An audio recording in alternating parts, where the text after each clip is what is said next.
told that in a moment from now, the BJP parliamentary board meeting will get over and we will hear what has been decided. The big question at 7:30 p.m. this evening, should the BJP accept the outside support being offered by the NCP? There's a furious debate raging in our studios and also in drawing rooms. Surjit Bhalla was making a very animated point during the break, Mr. Bhalla. Yeah, very simple. You think it's okay for the BJP to take support from the NCP? Oh, absolutely. And let me, despite targeting the NCP all during the campaign. Yeah, I think there are two points I want to make. First, I think this is a very healthy sign, and we are getting to be like a mature democracy, that before elections, you trade whatever charges you want, and after elections, you work out what is best. In the Democratic Party in the US... That's very Marketarian. You had Obama and Clinton trading charges. No, but they're on the same party. It doesn't. Listen, let me... Otherwise, you'll quickly have them, and then... The second and more relevant point to this debate is, I want to ask, where were all these experts on December 28th, when the AAP took support from the Congress, unsolicited perhaps, and there were analysts, there were experts forecasting that AAP will get 200 seats in the national election. No serious expert projected that. Let me finish, and then you guys can do whatever you want. Okay? The point being, I did not read. Maybe one or two people had said, objected to it, moral question, etc. But there was a groundswell of support for AAP and for Kejriwal. But that's a fair point, Mr. Iyer, because now the Congress cannot crib about the BJP doing business with the NCP. You did business with AAP. Two points I want to make. Number one, we were trying to stop the greater evil of the BJP forming the government. In our eyes, the BJP is an evil party. Secondly, I'm not making a moral point at all. I'm making a practical point. Which is? That a government formed in Maharashtra by a minority party with the help one way or the other of other minority parties is unlikely to be stable. That's my basic point. That the government that will be formed by a party that has 124 votes cannot be offering support is the NCP, which is a far more reliable ally than the Congress. It's the Congress which has a track record of withdrawing support, not the NCP. That's not the point. We've got breaking news coming in. If the new government of Maharashtra does not investigate the charges of corruption against several NCP ministers, they will be under attack from us as to why you're not doing it. We've got breaking news coming in that sources in the BJP are telling us that Uddhav Thackeray has called Prime Minister Narendra Modi and also Amit Shah, the BJP president. This is very critical because remember, the Sangh Parivar wants an alliance with the Shiv Sena. They'd rather that the NCP be kept out of this. Uddhav Thackeray has called to congratulate the Prime Minister and Amit Shah. Manisha Priyam, how do you think this impacts the parliamentary board meeting and the decision they may ultimately take? Look, I would just reiterate by saying that given the political moment, I don't consider the BJP an evil party. I consider it a political party. They've been through a political moment, they've notched up a political victory, and the natural logic coming out of it states and tells us that an alliance with the NCP should not be possible. So if these calls are being made, indeed the voters of this verdict would be relieved. The BJP and the Shiv Sena coming together would be far more palatable to the Maharashtra. No, because there are two things that happened. Uddhav Thackeray said, I'm waiting for the BJP to approach me. That's what he said about an hour ago in public. However, Uddhav Thackeray then called up Modi. Brajesh Pandey is joining me. Very quickly. I'll see this as some kind of political maturity on the part of Uddhav Thackeray if he gets down his position of grandstanding. To say that I have won the election, now I'm going to go back and stay in Matoshri. You don't win elections. You don't have to behave like a dynast. He's got to come 62. I want to go just one tiny point. He needs to come crawling We cannot draw grand conclusions by one statement and then half an hour later draw the opposite grand conclusion. These are tactics. They are going on. But I think the Shiv Sena and the BJP are natural allies. And I still think it will happen. I'm seeing two versions.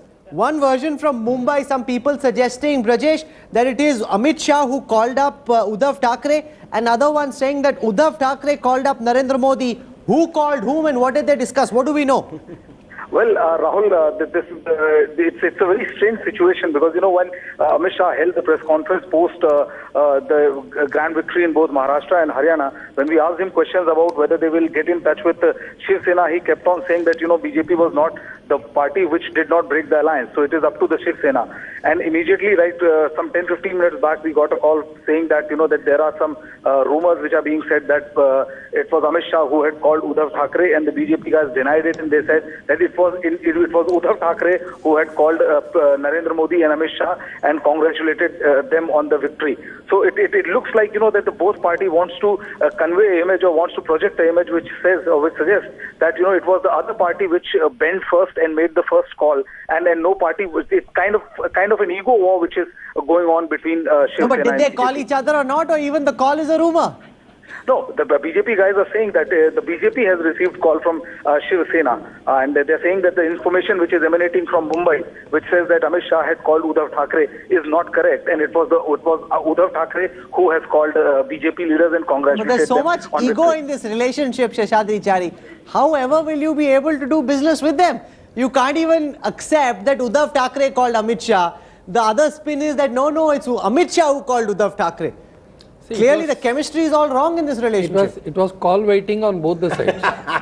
So now, and I think the call was, both the calls were being so you got aides calling each other. No, I think Nagpur and is then going putting to play, them on the phone together. No, Rahul, Nagpur is going to play a very big role this time. No, Nagpur is clear. And Nagpur they don't want an alliance with the NCP. Nagpur says you must go back to the Shiv Sena. They're your ideological but brothers. At the same time, Shiv Sena would also want something.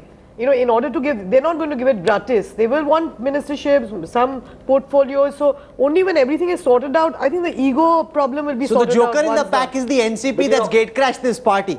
This was supposed to be the BJP, Surjit Balla wooing Uddhav Thackeray, trying to get him to come on board. And you had another bride just show up and say, okay, I'll get married to you in case the Shiv Sena is not interested. There's a larger point over that the here. foreign investors will want. Remember, Mumbai needs to be governed in a clean sort of way. Mr. Modi has had his external persona writ large now. He's gone and made promises not just to the electorate, to the world at large, that I promise to you, your capital is guaranteed. And here's Mumbai. You need to rule it in a clean sort of way. I just want to ask a question. Am I to infer from this that the Shiv Sena is not corrupt? Should I infer from that? That basically Shiv Sena was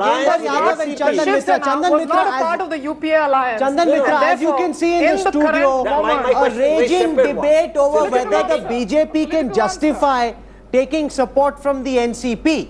Now, on this moral question, regardless of what the party ultimately decides, where do you stand, Mr. Chandan Mitra?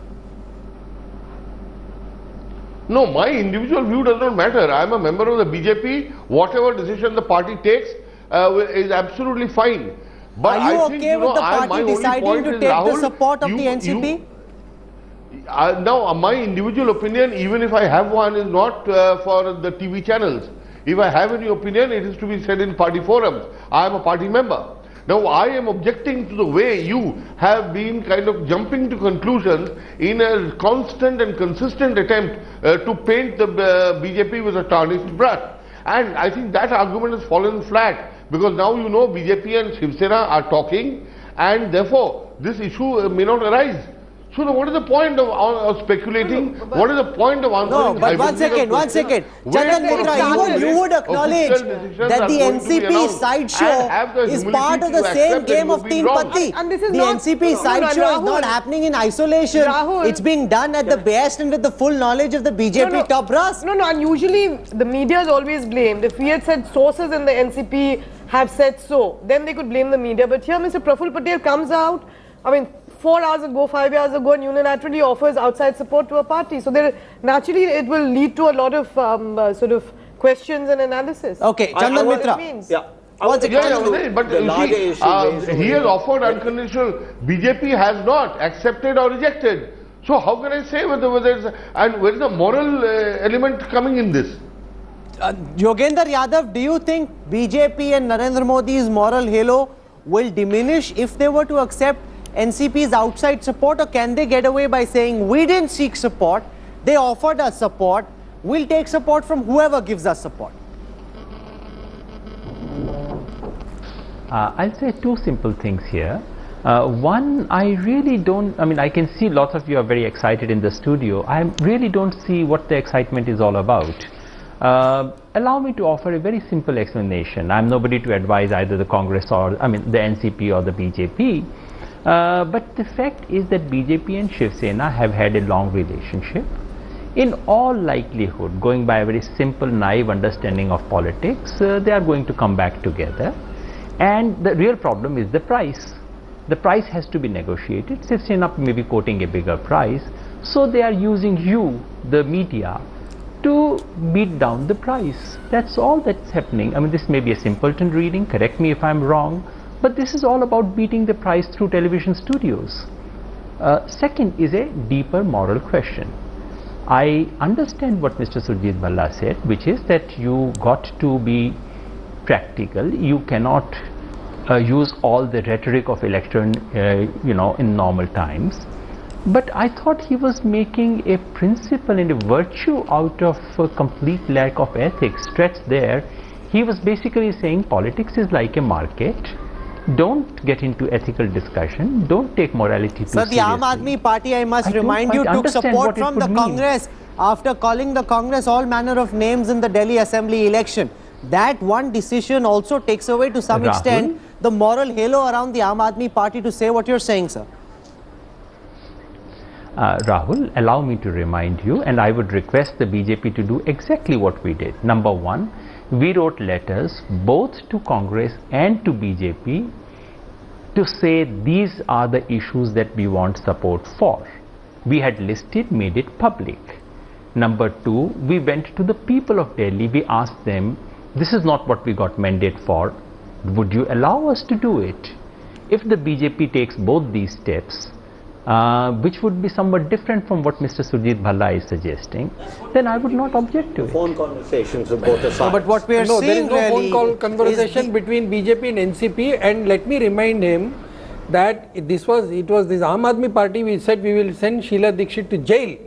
Rather, he was sent to a governor's house which in is Kerala. what the BJP said about Ajit Pawar. BJP all across has in not, Pandharpur, in Modi's rally, BJP has that's not exactly approached what they say. NCP. BJP has not approached. Unlike the Aam Aadmi Party which wrote letters to BJP, Congress and every MLA, we have not written any letter to NCP. We have not written any letter. It is NCP's Here's own what offer, seems to be happening. and whatever merit Outside that of this offer rhetoric, has, whatever Shiv merit Sena- that offer has, whatever merit that offer has, as of now, the BJP has not accepted that offer. Who you think will emerge as the Chief Minister of Maharashtra, and why now that the Shiv Sena has opened a dialogue with the BJP? Given the fact that the Shiv Sena and BJP are the most likely allies from the perspective of the electorate that should go to form the government, I think Devendra Fadnavis would be a weak candidate to be a Chief Minister. I would think still a larger role for the Sangh to be able to control the government and a far stronger candidate as Chief Minister. Who do you have in mind? Gadkari. Seems Why like do you have Gadkari in mind? Because Gadkari says he's not keen on going back.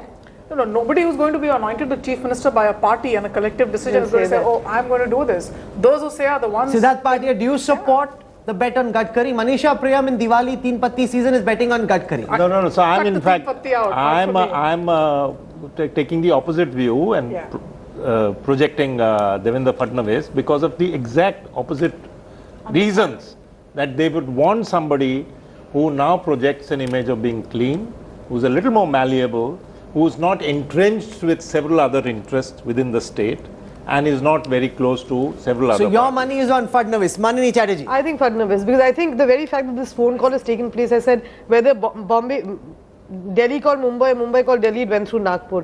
And Nagpur will back a young man like Fadnavis. No, but Nagpur loves Gadkari as well. No, but I mean, they have a Nagpur IOU is not to foolish. Gadkari. No, Gadkari, as Siddharth says, has a whole lot of other aspects to his personality because he's been Shishadri around. Chari, very quickly, where's your money? You don't bet. It's not the question of betting. I think we have made it very clear that we will give a very clean administration, and I think BJP has got a number of people. We'll wait and watch the situation. Okay, we asked Amit Shah yesterday if he were a betting man, and he said, no, I'm not fond of gambling, I'm fond of gardening instead, he said. He's of course in Diwali season very good saying at planting. that, yeah, that's a very interesting. There's plantation happening, all manner of horticulture, but no betting as far as Amit Shah is concerned. This is where I wrap up for the moment. Karan Thapar joins you next with a crack panel and deep insights into what the Maha verdict